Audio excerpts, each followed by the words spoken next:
My point is maybe to say to those, you might not know everything and you might be really scared of what's lying ahead or this world that you find yourself in, but it's going to be okay. If you put in the work, do the research, you will be okay on the other side. Welcome back to The Tea with Nikki. We are pro-tea, not anti-coffee. The Tea with Nikki is dedicated to having insightful conversations about feminine leadership and failure to women who are industry leaders, whether it's from the sports field to the corporate office or they're entrepreneurs. Today, I'm very lucky to sit down with Future Female's very own program manager and co-founder, Cerina Bezuidenhout. Cerina is currently also working full-time for Metro Excel in Berlin as the program manager. She has been in several business incubators from Techstars and also being part of the Obama Leadership Foundation Fellowship. We have an amazing conversation about how she found herself in business incubators, why she started Future Females with Lauren. Cerina is also a huge advocate of personal and professional development and delves deeper into what those 5 beliefs are to achieve those. I hope that you enjoy this one and learn so much about what Cerina has to say. Awesome. Well, thank you so much for joining me and taking time out of your Sunday. I appreciate it a lot.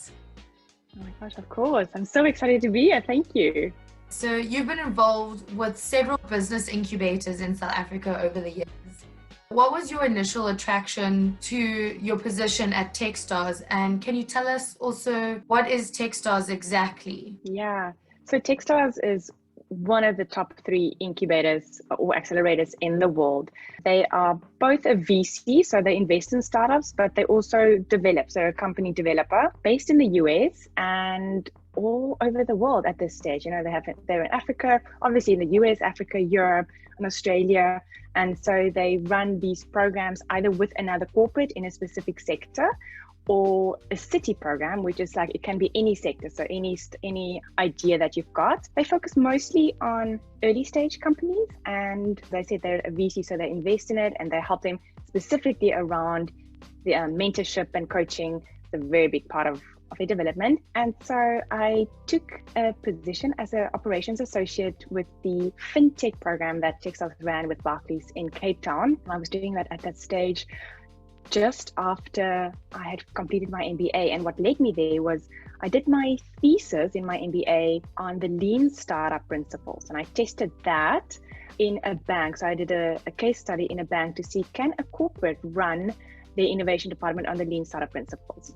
The reason I chose that was actually because I'm from a production background. And in production, we most often work with like lean operations. And so that's kind of like these 2 things merged for me. My lean background, my love for this innovation and entrepreneurial ecosystem and ideas of how to build a business. And I thought I want to be part of this world and be involved and help entrepreneurs. And that's how I landed with Techstars, and eventually Future Female started.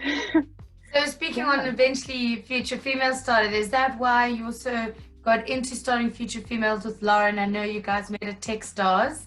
So you just had this love for business innovation and these lean principles. How did you 2 kind of find that love for female entrepreneurship? And also, again, a big thanks for that. Otherwise, we would have never met and we wouldn't have so many women across the globe. What a great journey. And yes, so Lauren and I met as associates on the Techstars program. The program was 10 startups in the program. No female founder of the 10 startups. The cohort was 75 people and there were only like 5 women in the whole cohort, which most of these positions was program teams members. And we were like, why? So we did a little bit of research. The MD said, you know, women just simply don't apply, or quality wasn't that good. And so we knew that. The other thing was I had obviously just quit my corporate job, moving into this entrepreneurial space. Lauren she had moved actually from Australia to Cape Town, wanting to start a business there. And so we were both like exploring the ecosystem, what is out there for female entrepreneurs to support them. And we kind of like didn't get to find what we wanted. And we were chatting one day, what are you looking for? And we decided or realized we want the same thing. And we were like, let's start it. Let's just have this event and offer the things that we would want to women. I must say that you will probably know, Future Females is completely customer focused though. So we might have started with what we thought women want, but we started then already with massive surveys. We still run them annually to make sure that we offer what the women want. For me specifically, I'm driven, and from that stage, or at that time, I come from Namibia, and Namibia itself is a massive country with small little towns, hundreds of kilometers from each other. So there's like a lot of land and I'm going to call it like rural areas, underdeveloped. And for me specifically, it's about the woman that's not in the city with all of the resources available to them, and how they can build a life that they are proud of and that they are confident, and to be able to be independent in that life in these remote areas. So if I want to do something, I want to earn some money, how do I do this? And that's why it was so important to build this tech online teaching platform where we can teach women wherever they are to be able to do whatever they want. That's amazing. So in the business school itself, for those who might be interested in applying or are looking to start a business, become a female founder, what does the business school entail exactly? What is it that the customers, the students learn? A lot, I must say. We just launched a program now in Namibia, and the people came back, they were like, this is a lot. And we're like, yes, it is. And we're very happy that you think that. So it's a 10-week program. We actually give 12 weeks of content, but we realized that, it's just so much content that we give some things on your own time. Every week focuses on a different topic, I'm going to say, and literally we start from the beginning. So the first session would be why? Why are you starting this idea? And with this idea, are you so passionate about this idea that this idea will carry you through the hard times? Because there will be hard times that you want to quit, times that you just want to go back into like a constant salary. And from there on, your financials. How do you set up financials, budgeting, understanding statements? What does taxes look like? Then your customer. Who is your ideal customer? How to do marketing, which platforms for marketing? How does your messaging look? Branding, the importance of the colors, the logos, the excitement, how to build that website. Then if you're in a scaling, if you're getting ready to employ people, how do you build that culture? How do you employ people? So literally we take you through every phase of a business. That's videos, but also a lot of like books that we give so that you can actually go and do the exercises. Wow, yeah, that is a lot of information. That's amazing. And I know we have so many amazing women that have come out from there, launched their businesses, and oh my God, it's incredible to see a lot of them blossom and how they've just starting to slowly but surely take over the world. I'm very excited. I know, I'm so proud really of them. So what is it that you're currently doing in Berlin at the Metro Excel? Yeah, so I currently live in Berlin and I have a full-time job as a program manager for a corporate incubator, Metro AG, which is a wholesaler in Europe. In this incubator program, we focus specifically on retail and hospitality later stage startups, and to actually run pilots with the corporate, so with Metro and Metro's customers. That's our aim. On the Future Female side, we are aiming, and this is what we're working towards right now, is our footprint in Europe and specifically in Germany and the Netherlands at this stage. And right now that means consistency. So it means, doing what we do consistently, building the network, meeting partners who would want to work with Future Females and who could add value to our community, and making sure that the community that we are building in these countries are really strong communities. It isn't just like in and outs, but that kind of like drill down, if I can say that, into like the ecosystem. Amazing. And you touched on it earlier as to why you and Lauren had founded Future Females and gone into that space, because in Techstars, it was 5 women out of 75. So what do you think could be done to encourage more women to take up space in the tech industry, maybe? You know what, Nikki, I think women in tech, I'm going to call it women in tech now, is such a broad phrase because almost no business can run without technology at this stage. How much tech is part of your business? That can maybe depend on different things, but you should be incorporating tech into your business. If you're not, then it's kind of like a non-negotiable. I would advise you to incorporate it. It will just be so much more successful. There are different women in tech roles, if I can say it in that way. And some will be more technical, some not. Some will be coding, which is very technical. Some will be like, I'm a founder of a tech company, but I have a CTO who does all the tech stuff and I'm running it. Or it can be like, I'm a freelancer who needs to know all of these different tech tools just to be able to scale my business, you know? I honestly think we are making too big a deal of it for me. Find out what you like, what you want to do, and do that. If that is coding or copywriting or freelancing or starting your business with an idea and you don't know how to realize it, just do it.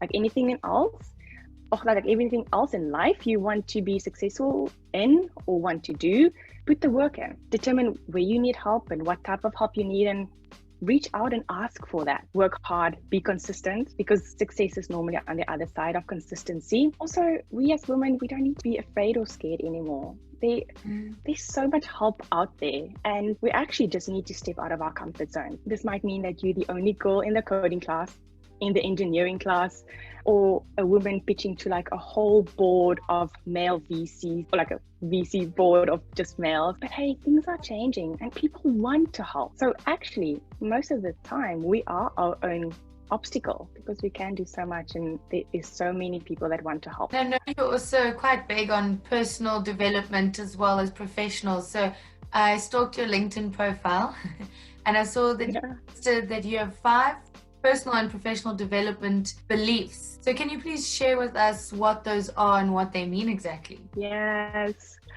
I must say, the day that I decided to put down these beliefs on LinkedIn, I didn't know if that is a good thing or a bad thing. You know, how blunt do you want to be on LinkedIn? But I might just read some notes because I just want to be reminded of all of them specifically. But I am a boring person. I believe in systems. I love structure. So when I say this, I know this is so unsexy, but I believe that systems provide structure and it makes employees feel safe, and that allows companies to scale. So systems and procedures will give guidelines to your employees to know what to do, and will also guide decision making when they need to do things. So if you have to scale and things has to happen fast, and a lot of things has to happen, if these structures are in place and these procedures, then people can just refer back to that without having to wait for an answer, having to wait for coaching, you know, all of these things. So systems and structures makes everyone know what's the expectations, what's the tasks, how to do it. Very unsexy, very boring, but it definitely helps in time.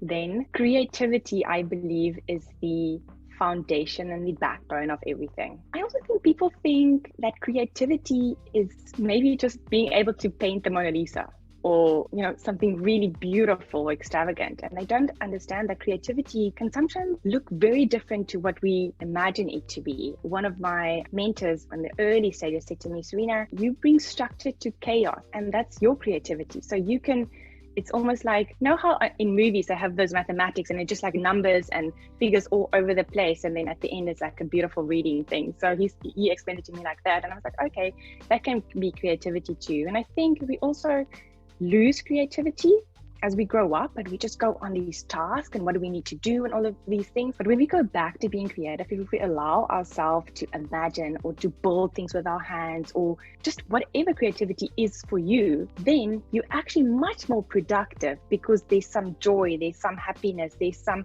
innovation, imagination, which feeds the efficiency that you execute on. Anyway, speaking way too long on that one specifically, I obviously, with my operational background, believe that operational excellence help a company scale faster. If you have those things in place and you try to improve on everything all the time, you can't not perform well. I believe that by helping people perform their best, a company can thrive by getting the most value from them. So if you make sure that they're happy at their work, they will be performing well. That has a lot of, like, you know, pros and cons, and you have to be sensitive. I think there's also a little bit of leadership around that. You need to understand your people and have some empathy and compassion for them. What is important to them? How do they function? How do you communicate with them? How do you motivate them? And sometimes there's some blockers, and if you can help them with that, they will excel at their business or at their role, and it will just help your business, I believe. And then my last thing, probably also like a personal value of mine, which I just believe in life it should be, is compassion. If you can treat people with compassion, everything will be fine. life is hard, life is difficult, and we never know what's going on in someone else's life. So if you can just have that compassion and patience with and for someone else, you will make their lives and your lives much, much easier. And that one day might pass where you might have been frustrated because one person didn't do what you wanted to at this stage. But because you showed that compassion, that person might have been able to go through that day and come back tomorrow with like 150% energy. I really wish that for the world. If I was Miss World, I'd probably say my wish for the world is compassion. I love that you say systems and structures are so boring, but I am a very similar personality type. I love systems in place because I also believe that, efficiency is key. And then there's room for creativity to tweak the design, to make it better, to create that efficiency. If people know what to expect and what is expected of them, then there's kind of little less room for error. So I'm on the same page as you when it comes to that. Okay, good. You're also infamously known in the Future Females communities for your quote, "Don't sit in your shit." So what do you mean by that exactly? And how can one avoid sitting in their own shit? Life is hard, as I said before, and I'm the first person to say that if you're going through a hard time, be kind to yourself. Give yourself some time, self-compassion, love, be kind to yourself. But at a stage, we need to decide if we sit and be stuck or get out of it, no matter how hard it is. And most often, this is a decision. It's a conscious decision to get out of the difficult situation. Most of the time, also probably the situation that you're in is the unwanted thing that you didn't get what you hoped for, or things turned out different.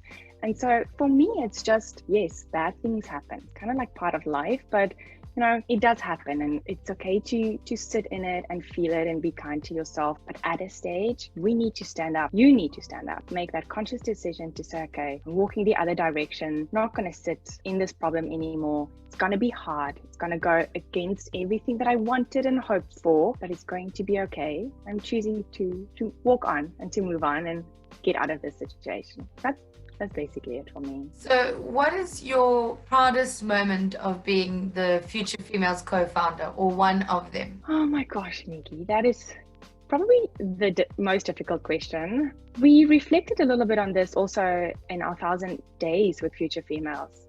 I can't even remember what I said then. At that stage, we had just also finished obviously we had just finished 1,000 days, which is like great.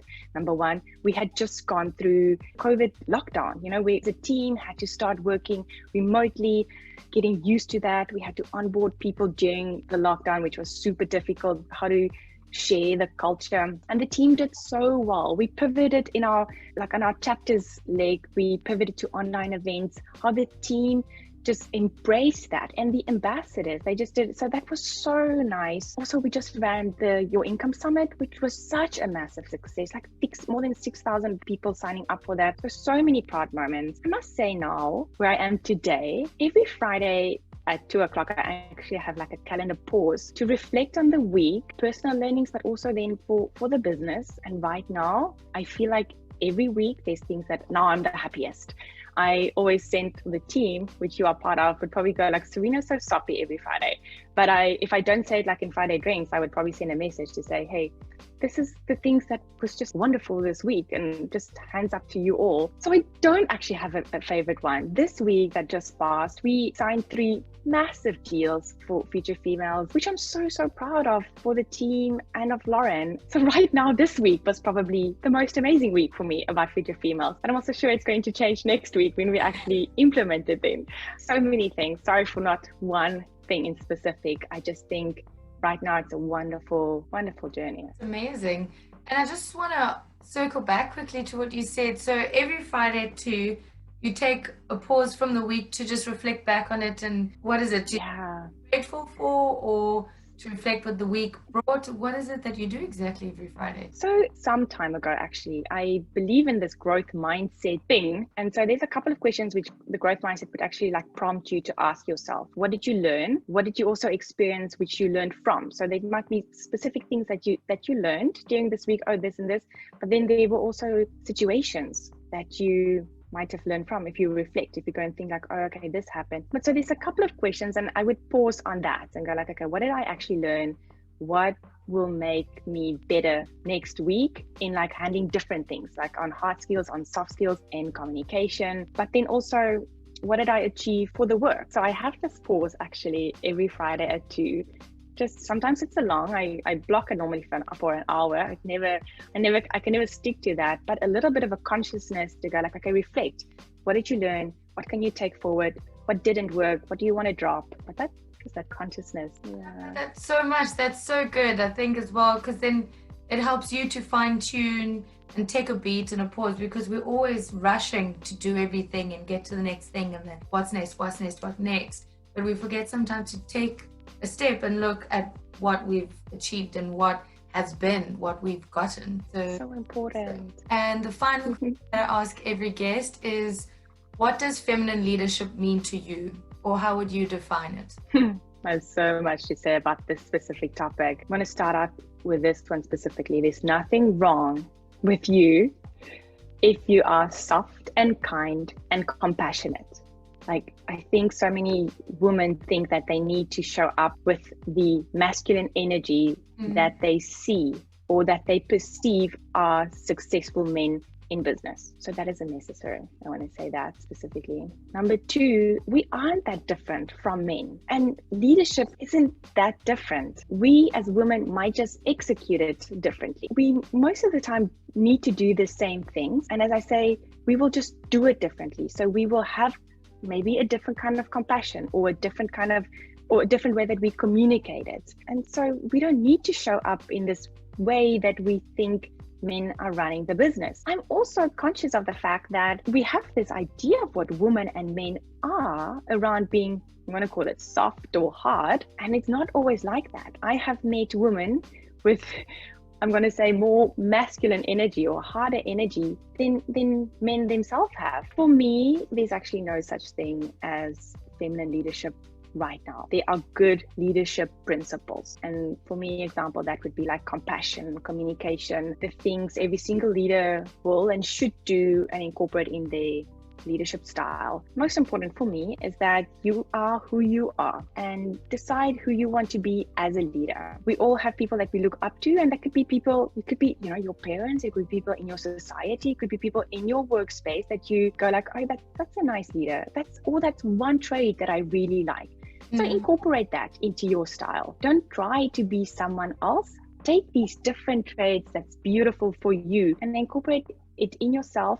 Don't try to be someone else, and respect the people that you lead in the way that you would have wanted to be treated, and then you'll be fine. That's what I believe. That's wonderful. So now we move to the segment that I like to refer to as the ABCs. So starting with A, what was your affluent, aspiring aha moment? It probably was that MBA thesis, Nikki, when I decided to merge my operations background in manufacturing with my newfound love for innovation and entrepreneurship. I didn't even think I would ever want that, but combining these two really changed my life. So I obviously quit my corporate job within weeks with no planned savings. And Lauren and I, we say to entrepreneurs, don't just jump if you don't have savings. Like, there should be some support system. So I would not advise anyone to do what I did.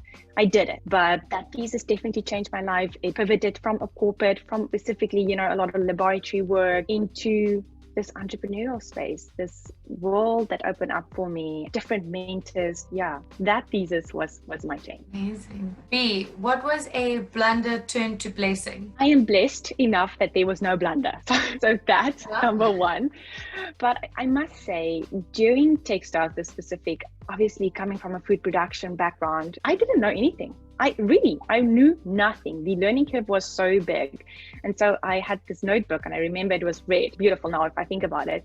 I had this notebook that I just wrote everything, every word that I didn't understand, everything that someone said which didn't make sense. I wrote it in that notebook, and in the evenings I would go and research it, or I would schedule a meeting with my MD, or I know Shirley was part of that program, and say, what does this stand for, or what does this mean? And I think for many people, I might have been like the blunder. I mean, what the hell? Who are you? But my point is maybe to say to those, you might not know everything, and you might be really scared of what's lying ahead or this world that you find yourself in, but it's going to be okay. If you put in the work, do the research, you will be okay on the other side. See, what was a comical cinematic moment? So I'm going to share something now, which probably I should not be sharing, but when I was working for an employer at a stage, I had problems. I was kind of like doing like research on the internet. And you know, when you read a blog and there's some links and then you can click on it and it opens up another article, which isn't the name of the words that was written in, you know, the specific. So then they might go like, okay, the biscuit. And then you don't even know what biscuit, but okay, then it opens up. So it doesn't always like whatever's highlighted or hyperlinked isn't the exact thing. What opened up when I clicked that was something about, you know, a sexual blog. I had problems with my computer at that stage. So IT had to dial in on me. And so obviously, yeah. So the rest I don't have to say. So when IT went onto my computer, they found the sexual or whatever thing, which I wasn't even reading, but it was just open on my computer. Like I blush even just thinking about this now. It was really a horrible experience because working for someone and then that's on your computer, it's just like, you think about the people where they go like, oh, those people are looking at porn after hours, and you go like, why would people even do that on a work computer? On a computer. Shame, Cerina. I can just imagine. Oh, blushing. Anyway, now it's time to move to the challenge section.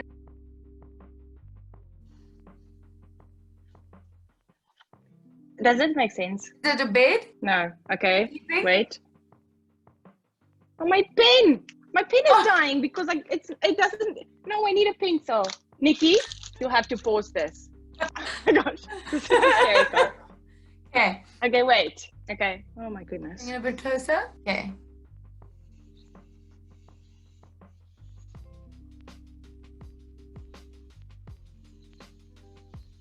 A cow. Yeah. Mm-hmm. Cute. No. Udder. An udder. Milk. Yeah. Oh, close. I was there. The trajectory was. Okay. Are you ready? Okay. Let's go.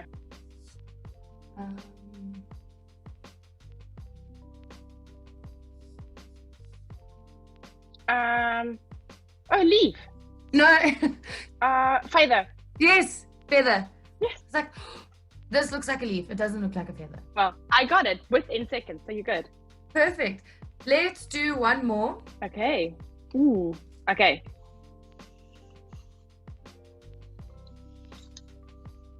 The bread? Yes.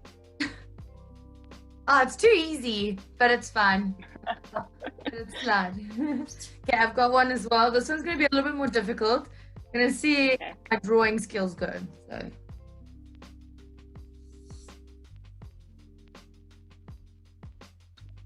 A mouse. Rabbit. Dog. No. A monkey. Yes! Nice! Quick fire, so it's questions that you haven't seen, you haven't been able to prepare for. So just say whatever comes to the top of your head. And so you a morning person or evening person? Neither. I'm 10 to 3. Okay. Midday. Okay, that's a good one. Are 2 books that changed your life? I love The Shack and Radical Candor. It's also really good. About giving feedback, having tough conversations, negative, constructive feedback, hard conversations. Really good. Awesome. And 3 people that you would have over for a dinner party, dead or alive? Princess Diana. She was always my favorite. Probably like Michael Jackson. And I guess I'll have my dad over. Oh, nice. What's your favorite tea? Oh, it's called Be Happy Tea. Someone actually gave it to me in like this lucky packet present, and I have it. It's like Be Happy Tea. It's like, so it's not a normal tea. It's like this mixture of things. It's got, since I'm in Germany, citron, but it's got lemon, cinnamon, ingwer is garlic, and black pepper in. It's really great. Garlic and black pepper with cinnamon and lemon. That's very interesting.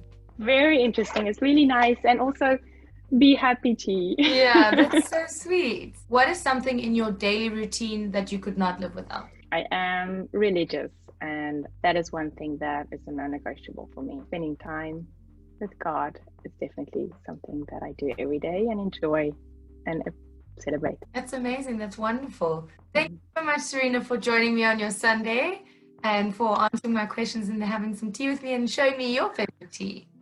Yes, I'm gonna send it to you, Nikki, or when I see you again, I'll bring you like a cup, like a little box. Thank you so much for this. It was Thank you so lovely. much. I hope that you enjoyed that thoroughly. I honestly admire and love Cerina's cool, calm, collected stature. She is so graceful in everything that she does, and her pure passion for entrepreneurship, innovation, as well as personal development. A key takeaway that we can take from Cerina is that even if you are soft, compassionate, and empathetic, it does not make you weak, and there is strength in that as well. Make sure that you know who you want to be as a leader and be true to yourself, as that's the only best way you can be.